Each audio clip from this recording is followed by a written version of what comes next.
Good morning, all of you. Good morning, sir. So today we are going to discuss the polymerization.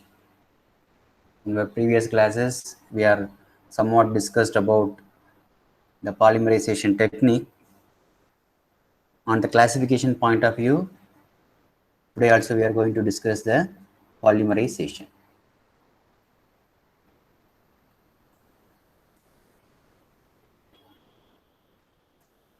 So actually, what is polymerization? That is, but the explanation point of view, polymerization is the process through which a large number of monomers in the sense a separate compound materials. Okay, so monomer molecules react together to form a polymer. Okay, poly in the sense multiple. Okay, poly in the sense multiple.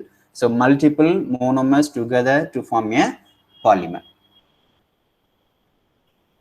So the macromolecules produced from a polymerization may have a linear or a branched structure. They can also assume the shape of a complex three-dimensional network.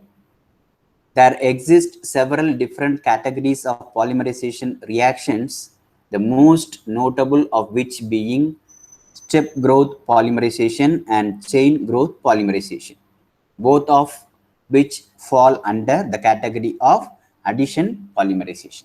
Okay, so and condensation polymerization. So in the polymerization technique, we are having two major categories called addition polymerization and condensation polymerization. Okay, then a polymer is a substance that is made up made up of very large molecules that are in turn made up of many repeating units called monomers. So same materials to form a polymer. So polymerization is the process through which these monomers come together to form a macromolecules that constitute polymers. An illustration detailing the polymerization of the monomers styrene into a polymer known as the polystyrene is provided below. So this is the actual chemistry diagram that we will not go into deep, but this is the structure of polymerization. So in the left side, we are having one single material, so single monomer. That monomers repeatedly add to get the polymer. Okay, that monomer, that is the here for the explanation styrene and to make the polystyrene. So this is the example picture for the polymerization. And what is the mechanism of polymerization? Generally, polymerization consists of three steps, which include initiation. This is a main process of the polymerization. First one is the initiation. Okay, initiation, then propagation and termination. Okay, so initiation, propagation, termination is the mechanism of the polymerization. As for the reaction mechanism, the process of polymerization mainly involves two different methods. These include the step growth mechanism and chain growth mechanism. Okay, step growth mechanism. So generally, on the mechanism of polymerization, you have to know what is step growth polymerization and the chain growth polymerization. Step growth polymerization. In step growth polymerization, the polymers are formed by the independent reaction between the functional group of a simple monomer, unit. So in step growth, each step may consist of a combination of two polymers. Okay, combination of two polymers having a different or same length to form a longer length molecule. So yesterday we seen on video in that on the base we are seen on material. On the top we are seeing another one material So in turn, we have to form a long chain of polymer. So in that way, the step growth polymerization is processed. So the reaction is a lengthy process, okay, and the molecular mass is increased at a very slow rate. An example of step growth polymerization is condensation polymerization. Okay, the condensation polymerization is nothing but the step growth polymerization, where a water molecule is evolved in the reaction when the chain is lengthened. So suppose we will use the water molecules for the chemical reaction, that is the condensation reaction, okay, condensation polymerization, where we use the water molecule as a used as a compound for the chemical reaction for the polymerization. That polymerization is called condensation polymerization, that is the step growth polymerization. Then what is chain growth polymerization? In chain growth polymerization, the molecules of the monomers are added together to form a large chain. The monomers adding may be the same type or the different. Okay, so either we can add the same type of monomer, like in the previous cases, polystyrene. If it may be a single material or it may be a different material. So anyhow, we have to form a lengthy polymer. Generally, alkanes, alkadine, and other derivatives are used. In this mode, lengthening of chains occurs as a result of formation of either free radical or ionic spaces. Okay, that is one of the process. Free radical means one of the process, chemical process. Then what is the classification of the polymerization? So polymers are classified into different categories based on several factors, such as source, structure, mode of polymerization, and molecular force and growth of polymers. Okay, so we will see one by one. First, the based on source. So there are again divided into three subcategories based on sources. Natural polymers, where we can get the material, okay, where we can get the material. So naturally we can get the polymers, or semi-synthetic polymers, or synthetic polymers.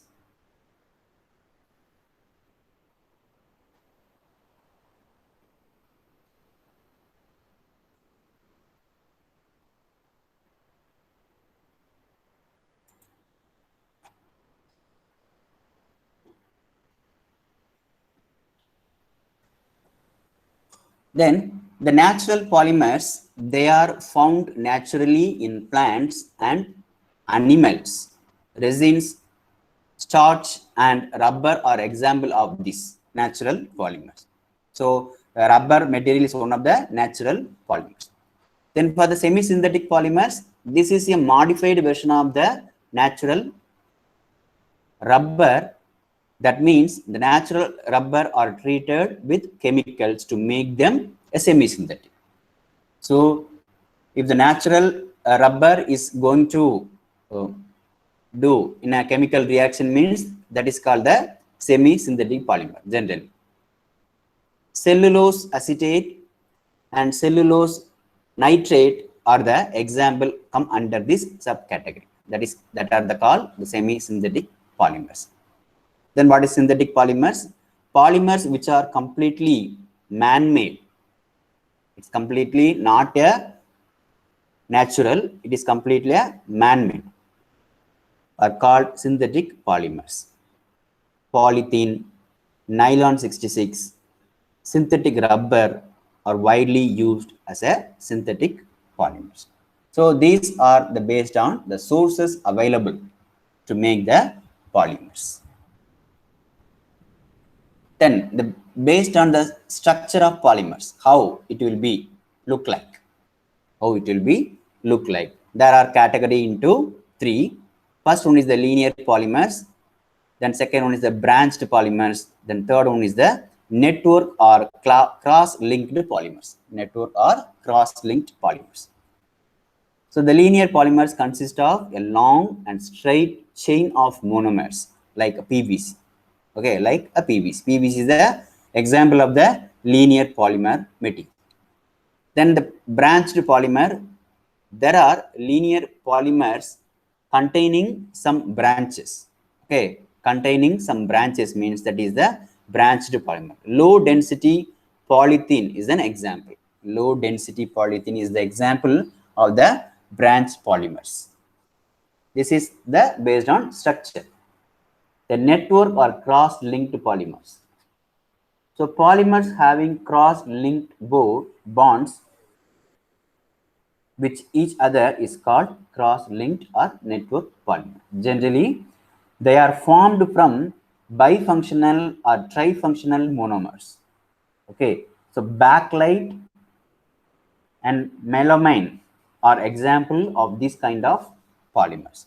So this is actually the general picture of three kind of polymer based on structure: linear, branched, and network. So the linear polymer is it's like a rope, and branched polymer means it's like a tree, and network polymer means it's like a net. Okay, it's like a net. And this polymers based on structure and based on mode of polymerization, how the polymerization is made. The mode of polymerization, they are divided into two subcategories: one addition polymers and condensation polymer. So on which techniques the polymer is going to be made? Either it's a addition polymerization or condensation polymerization. They are category into two types. In addition polymers, the polymers formed by the repeated addition of the monomers by possessing the double or triple bonds. Okay, not a single bond. By means of the double or triple bonds, we are making the polymers that is called addition polymers. If the addition is of the same species, they are called homopolymers. And if the addition is of the different monomers, they are called copolymers. Okay, if you are using the same material to make the polymer or same monomer to make the polymer means that is called homopolymers. And if it is a different monomer type means that is a copolymer. Example are polythene and Buna S respectively. I think there is a spelling mistake. Then condensation polymerization. Okay, condensation polymerization technique, we are use the condensation polymers. These polymers are formed by repeated condensation of tri or bifunctional monomeric unit. In this reaction, elimination of some small molecules like water or hydrogen chloride, etc. will take place. So terylene and nylon 66 are the examples. So it is also one of the addition polymerization technique, but we are removing some small molecules like water and hydrogen chloride to make the condensation polymerization. So this is the example. Terylene and the nylon 66 is the example of the condensation polymers. And based on force between the molecules. Okay, so if we together or bond the molecule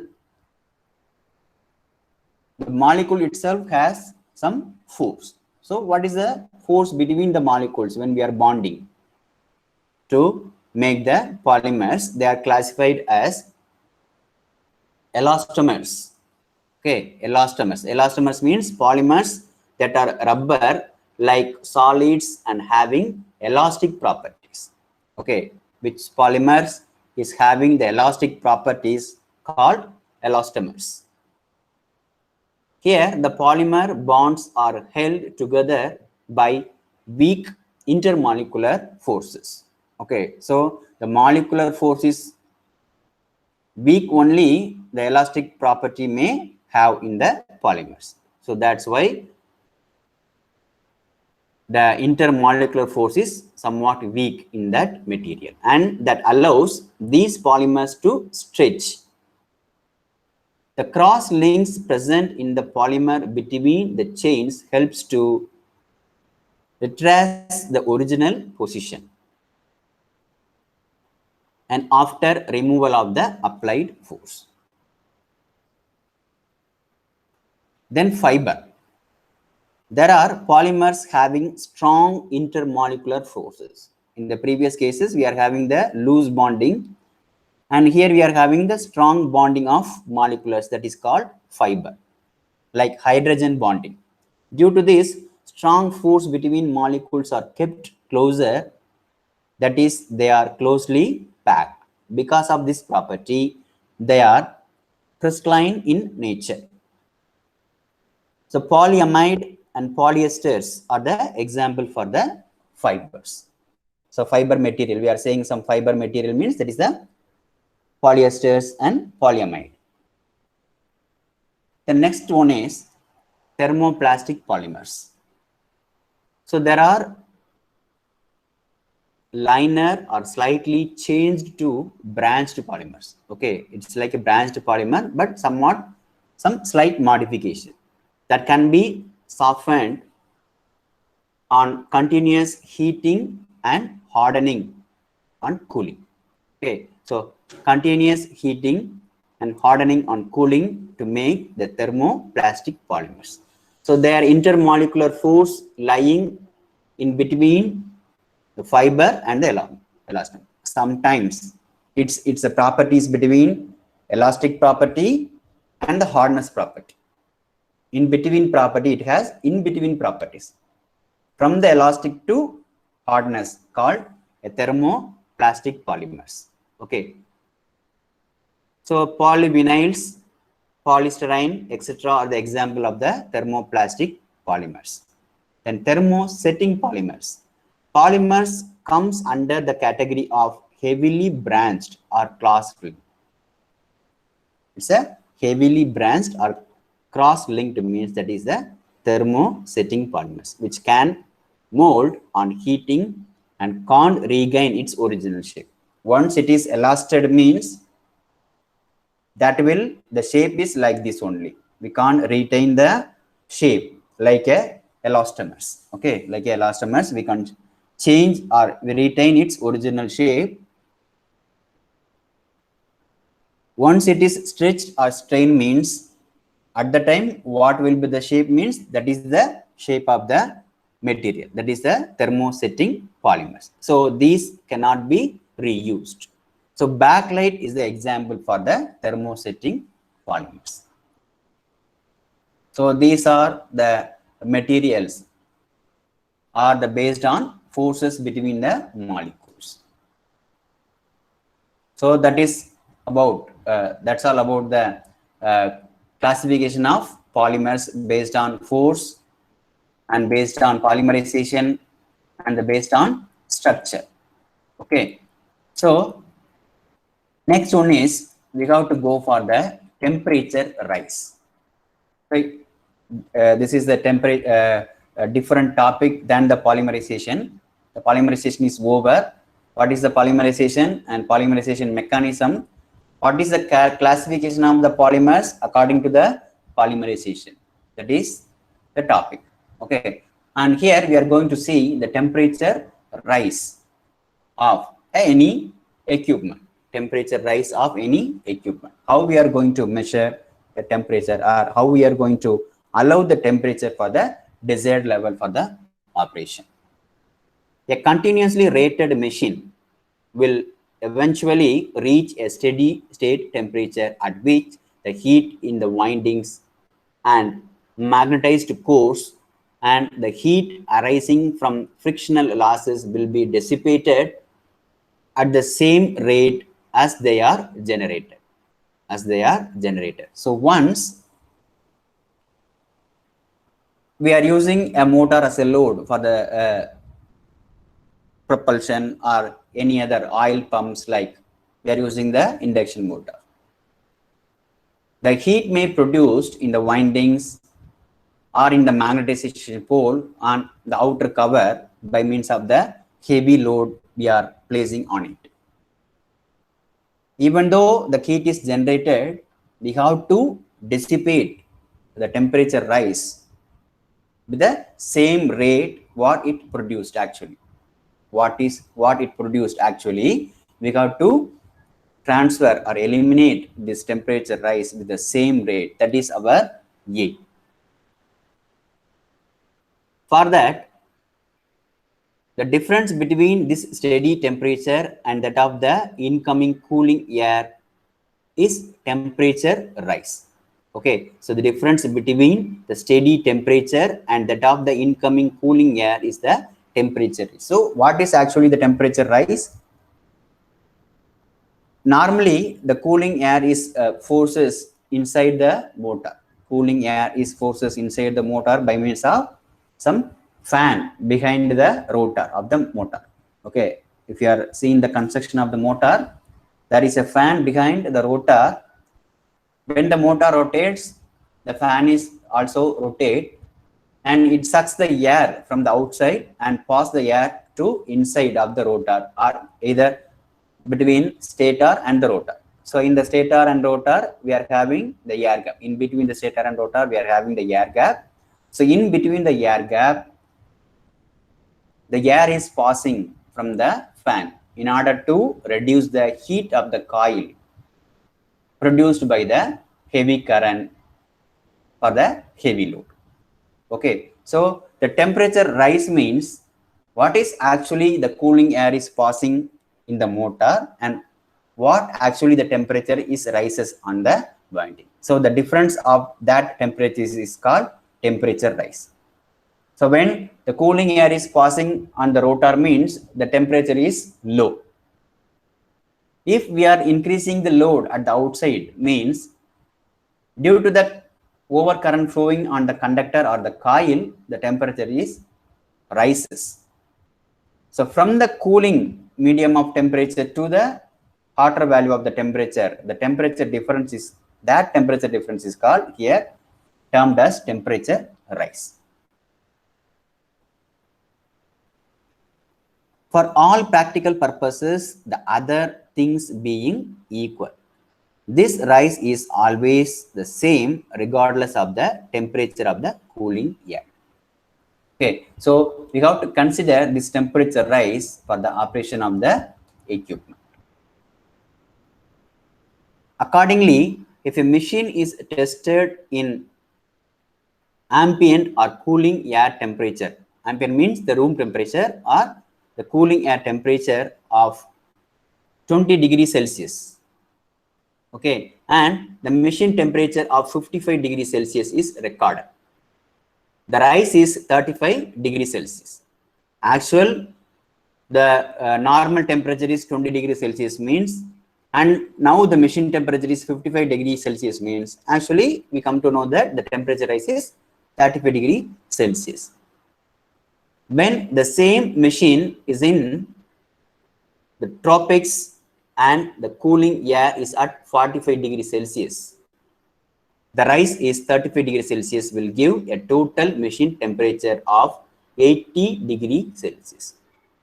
So if the cooling temperature is rise means, okay, if the cooling temperature is rise means, actually the temperature of the machine also going to rise to some extent. So however, the machines may overheat due to the following reasons: overloading, dirty winding, reduced airflow due to clogged air intake grills are damaged, or cooling fans are damaged. So due to that, the reduced airflow may occur, and incorrect voltage or frequency. So if we operate the motor to incorrect voltage or incorrect frequency, the motor may heat up. So how we are going to determine the hot temperature? So the temperature by means of the resistance. Okay, the resistance of a particular coil is going to change when the temperature of the particular machine is increases. If the temperature increases means the resistance of the particular coil also increases. So with that point of view, we are going to calculate the temperature rise or hot temperature of the particular winding. So already we know that what is actual resistance of the material, actual resistance of the material for the ambient temperature. For example, in the ambient temperature, the coil resistance is like this means, coil resistance is like this means, if we are going to measure a resistance of the particular coil when it is hot, when it is too hot, the resistance changes actually. Resistance changes actually. So with these values, so now what will be the resistance at the hot temperature? At the hot condition, what will be the resistance of the coil? And at the ambient temperature, what will be the resistance of the coil? So say at the ambient temperature, the resistance of the coil is R1 and a temperature of the coil is T1 at the ambient condition. And at the hot condition, the resistance of the coil is R2 means what will be the T2? What will be the T2? That is, here we are having the formula T2 is equal to R2 by R1 into T1 plus 234 plus 0.5. That 234.5 is the conversion process. Okay, that is Fahrenheit to degree Celsius or degree Celsius to Fahrenheit. That is not a problem. Generally, the formula is T2 is equal to R2 by R1 into T1. So with respect to T1 and R1, and also the resistance rises when the temperature increases, we can calculate the temperature, hot temperature for the particular coil. T2 is equal to R2 by R1 into T1. So with respect to resistance, we can calculate the temperature. That's all. That is the concept. With respect to the resistance value of the coil, we can calculate the temperature rise of the coil with the initial temperature. With the initial temperature, that is the determination of the hot temperature. Suppose the increasing resistance of the copper per degree centigrade is about 0.4%. The special care must be taken to use or calibrate instruments. Accurate recording methods are rapid measurement after shutting down. A rapid estimation of temperature rise can be made on the basis of 0.4 resistance increases in resistance per degree centigrade. What they are say means, if normally if the temperature is rises for, if we are having one material, copper material as a conductor, so we are going to use a copper material as a conductor for 1 degree Celsius of 1 degree Celsius increment of the temperature. If the temperature is rises from 0 degree to 1 degree Celsius, the percentage of resistance of the material is increases to 0.4%. It increases to 0.4%. So in this way, if the resistance is increases to this percentage means this will be the temperature. Like that, we come to know what will be the actual temperature of the material. So this is the defined one. If the temperature is rises 1 degree Celsius means actually the resistance goes to 0.4%. Actually the resistance is 10 ohm means actual resistance is 10 ohm means that is increased to 0.4% means some 0.4 ohm. So 10.4 ohm. If the temperature rises 1 degree Celsius means the resistance increases to 10 to 10.4 ohm. So what it shows, if the resistance of the material is 10.4 ohm means the temperature of the coil is 1 degree Celsius. Temperature of the coil is 1 degree Celsius. Likewise, we are going to measure the temperature of a machine. Likewise, we are going to measure the temperature of the machine. So accordingly, we have to make the arrangement of instrument to know the hot temperature of the machine. That is the important thing while we are seeing the electrical point of view. And this is the general value of insulation. So according to the insulation level, what will be the temperature when compared to the ambient temperature? Okay, when compared to the ambient temperature, up to what level of temperature the insulation can sustain the insulation level? For class A insulation, class E insulation, B insulation, and F insulation. So up to what temperature level it can sustain its insulation level from the ambient temperature. So these are all some standards we are following for different kind of standards we are following for different kind of area. Okay. Then what is degrees of protection? Degrees of protection means, suppose is there any protective material we are choose for the protection purpose? Sometimes they are mentioning as a code. Previously we says that electrical cable code, what kind of voltage it can carry, and what kind of current it can carry, and what kind of insulation they are using in that particular conductor. Like that we are using some codes in the electrical cable. Likewise, for the protection purpose also, they are giving degrees of grading. Okay, degrees of protection. If they are provide 0 degree or 0 means, for example, the number 0 means what it shows. If it is the 0 means it is non-protected. Actually, the device is non-protected. If they are giving the degrees of protection is 1, so here in this area the degrees of protection is 1 means they are saying means protected against a solid objects. Protected against a solid objects. That is a large surface of the body such as hand, but no protection against the deliberate access. That is solid object exceeding 5 millimeter square in diameter have no access. Means it mentioning the distance what we have to follow. Okay, what we have to follow, the distance. Suppose some conductor may give a magnetic electromagnetic effect to some other extent around the conductor, some millimeter level, it will give some magnetization effect.